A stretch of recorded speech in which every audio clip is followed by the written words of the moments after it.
getting my file for today. I've started putting things into a, like, here's the recordings you should get done today file to make my life easier. Save, file on my iPad, this one.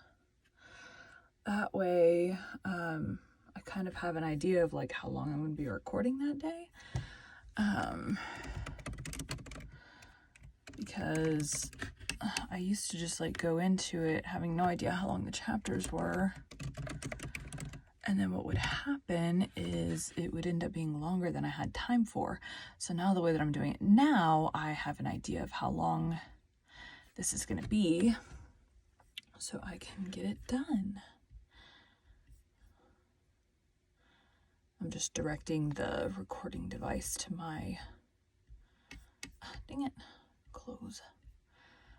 We want it to record from the microphone, not the computer microphone, which it does not default to that. My program defaults to no microphone, so when I hit record, nothing happens. Get a drink. Looks like it starts off with Phil talking, so let me go listen to Phil's voice real quick. For the time I wished I had seen. Okay.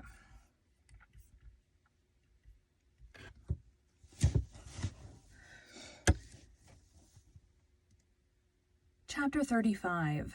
The last Redmond year opens.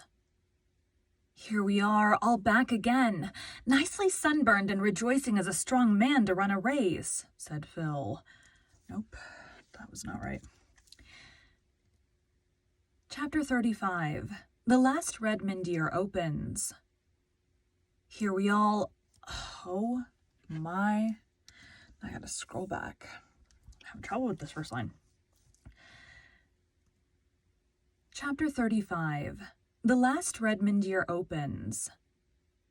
Here we are, all back again, nicely sunburned and rejoicing as a strong man to run a race, said Phil, sitting down on a suitcase with a sigh of pleasure. Isn't it jolly to see this dear old Patty's place again? And Auntie, and the cats? Rusty has lost another piece of ear, hasn't he? Rusty would be the nicest cat in the world if he had no ears at all, declared Anne loyally from her trunk, while Rusty writhed about her lap in a frenzy of welcome. Aren't you glad to see us back, Auntie? Demanded Phil.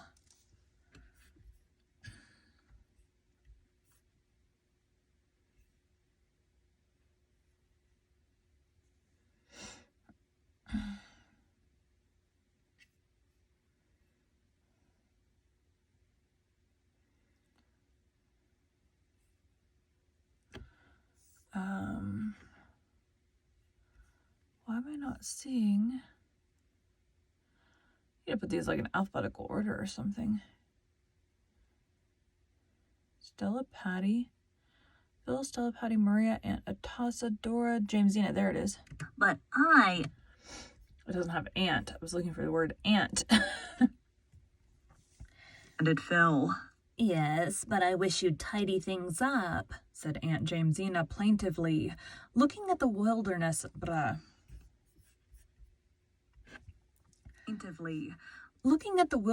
trunks and suitcases by which the four laughing, chattering girls were surrounded. You can talk just as well later on. First work and then play used to be my motto when I was a girl. Oh, we've just reversed that in this generation, Auntie. Our motto... Hold on, who is talking? Phil. Girl. Oh, we've just reversed that in this generation, Auntie. Our motto is play your play and then dig in. You can do your work so much better if you've had a good bout of play first. If you are going to marry a minister, said Aunt Jamesina, picking up Joseph and her knitting and resigning herself to the inevitable with the charming grace that made her the queen of house mothers, you will have to give up such expressions as dig in. Why? Moaned Phil. Oh, why must a minister's wife be supposed to utter only prunes and prisms? I shan't. Everybody on Patterson Street uses slang. That is to say, metaphorical language. And if I didn't, they would think me insufferably proud and stuck up. Priscilla. If a kiss stuck up. Have you broken the news to your family? Asked Priscilla, feeding the Sarah cat bits from her lunch basket. Phil nodded. How did they take it? Oh, Mother rampaged, but I stood rock firm. Even I, Philippa Gordon, who never before could hold fast to anything. Father was calmer. Father's own daddy was a minister. So, you see, he has a soft spot in his heart for the cloth. I had Joe up to Mount Holly after Mother grew calm, and they both loved him. But Mother gave him some frightful hints in every conversation regarding what she had hoped for me. Oh, my vacation pathway hasn't been exactly strewn with roses, girls dear, but I've won out, and I've got Joe. Nothing else matters. To you, said Aunt Jamesina darkly. Nor to Joe either, retorted Phil. You keep on pitying him. Why, pray? I think he's to be envied. He's getting brains, beauty, and a heart of gold in me. It's well we know how to take your speeches, said Aunt Jamesina patiently. I hope you don't talk like that before strangers. What would they think? Oh, I don't want to know what they think. I don't want to see myself as others see me. I'm sure it would be horribly uncomfortable most of the time. I don't believe Burns was really sincere in that prayer either. Oh, I dare say we all pray for some things that we really don't want. If we were only honest enough to look into our hearts, owned Aunt Jamesina candidly. I've a notion that such prayers don't rise very far. I used to pray that I might be enabled to forgive a certain person, but I know now I really didn't want to forgive her. When I finally got that, I did want to.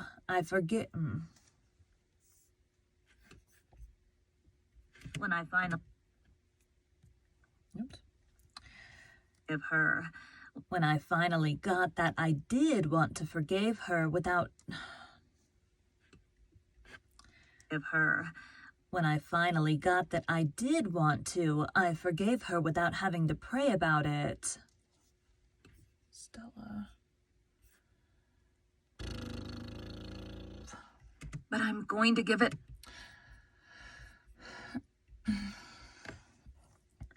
about it. I can't picture you as being unforgiving for long, said Stella. Oh, I used to be, but holding spite doesn't seem worthwhile when you get along in years. That reminds me, said Anne, and told the tale of John and Janet. And now tell us about that romantic scene you hinted so darkly at in one of your letters, demanded Phil. Anne acted out Samuel's proposal with great spirit. The girl shrieked with laughter, and Aunt Jamesina smiled.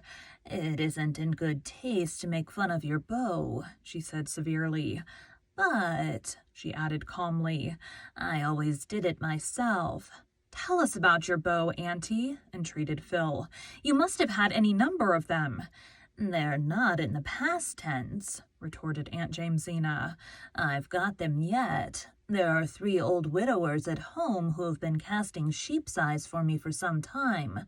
Your children needn't think you own all the romance in the world.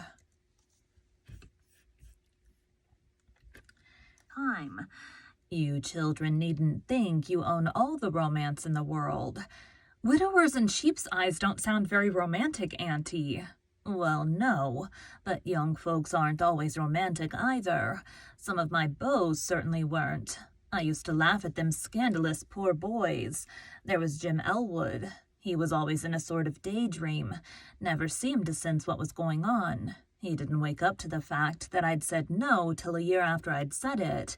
When he did get married, his wife fell out of the sleigh one night when they were driving home from church, and he never missed her. Then there was Dan Winston. He knew too much. He knew everything in this world and most of what is in the next. He could give you an answer to any question, even if you asked him when the judgment day was to be. Milton Edwards was real nice, and I liked him, but I didn't marry him. For one thing, he took a week to get a joke through his head, and for another, he never asked me. Horatio Reeve was the most interesting beau I ever had, but when he told a story, he dressed it up so that you couldn't see it for frills. I never could decide whether he was lying or just letting his imagination run loose. And what about the others, Auntie? Go away and unpack, said Aunt Jamesina, waving Joseph at them by mistake for a needle. The others were too nice to make fun of. I shall respect their memory. There's a box of flowers in your room, Anne. They came about an hour ago. After the first week, the girls of Patty's Place settled down to a steady grind of study. For this was their last year at Redmond, and graduation honors must be fought for persistently. Anne devoted herself to English. Priscilla pored over classics, and Philippa pounded away at mathematics. Sometimes they grew tired. Sometimes they felt discouraged. Sometimes nothing seemed worth the struggle for it. In one such mood, Stella wandered up to the blue room one rainy November evening.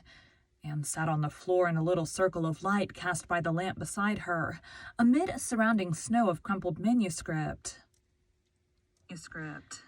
What? Hold on, Stella.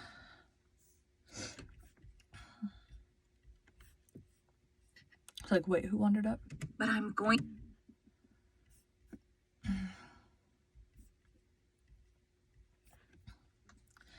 Script. What in the world are you doing? Just looking over some old story club yarns. I wanted something to cheer and inebriate. I'd studied until the world seemed azure, so I came up here and dug these out of my trunk. They're so drenched in tears and tragedy that they're excruciatingly funny. I'm blue and discouraged myself, said Stella, throwing herself on the couch. Nothing seems worthwhile. My very thoughts are old. I've thought them all before. What is the use of living after all, Anne?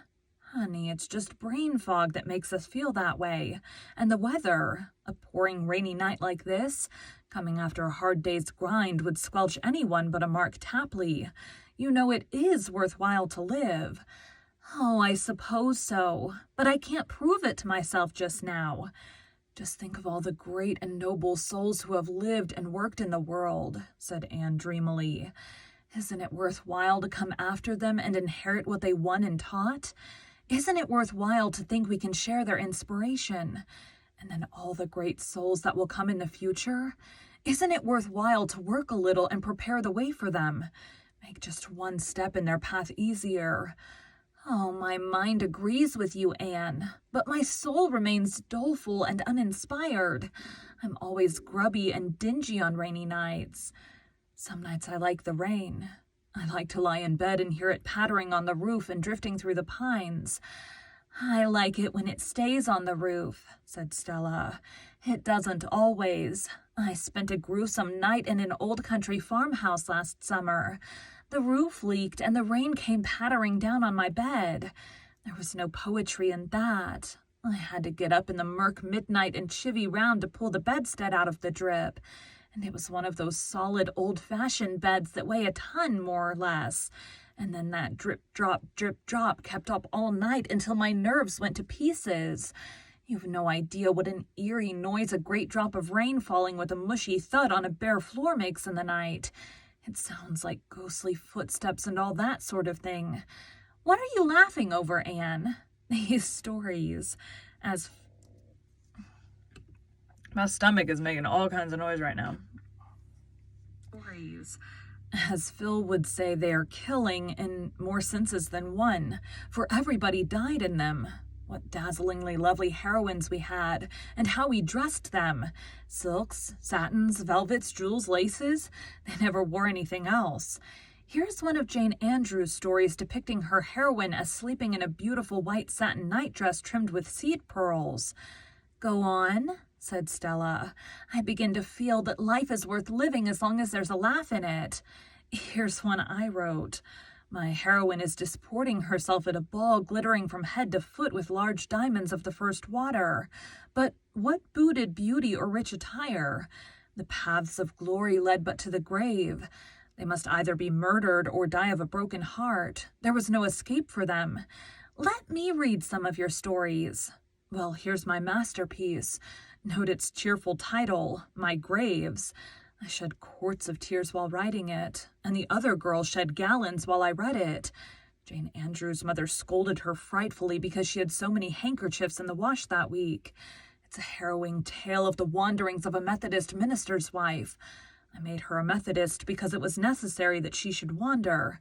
She buried a child every place she lived in. There were 9 of them, and their graves were severed far apart. Far apart? Ranging from Newfoundland to Vancouver. I described the children, pictured their several needs to be got there. Vancouver. I described the children, pictured their several deathbeds, and detailed their tombstones and epitaphs. I had intended to bury the whole 9, but when I had disposed of 8, my invention of horrors gave out, and I permitted the 9th to live as a hopeless cripple. While Stella read my graves, punctuating its tragic paragraphs with chuckles, and Rusty slept the sleep of a just cat who has been out all night curled up on Jane Andrews' tale of a beautiful maiden of 15, who went to nurse in a leper colony, of course dying of the loathsome disease finally. Anne glanced over the other manuscripts and recalled the old days at Avonlea School when the members of the Story Club, sitting under the spruce trees or down among the ferns by the brook, had written them. What fun they had had. How the sunshine and mirth of those olden summers returned as she read. Not all the glory that was Greece or the grandeur that was Rome could weave such wizardry. You read. Not all the glory that was Greece or the grandeur that was Rome could weave such wizardry as those funny, tearful tales of the Story Club. Among the manuscripts, Anne found one written on sheets of wrapping paper. A wave of laughter filled her gray eyes as she recalled the time and place of its genesis. It was the sketch she had written the day she fell through the roof of the Cobb Duck House on the Tory Road. Anne glanced over it, then fell to reading it intently. It was a little dialogue between asters and sweet peas, wild canaries in the lilac bush, and the guardian spirit of the garden. After she had read it, she sat, staring into space, and when Stella had gone, she smoothed out the crumpled manuscript. "I believe I will," she said resolutely. Okay. The end of that one. 28 minutes to go. Thanks, guys.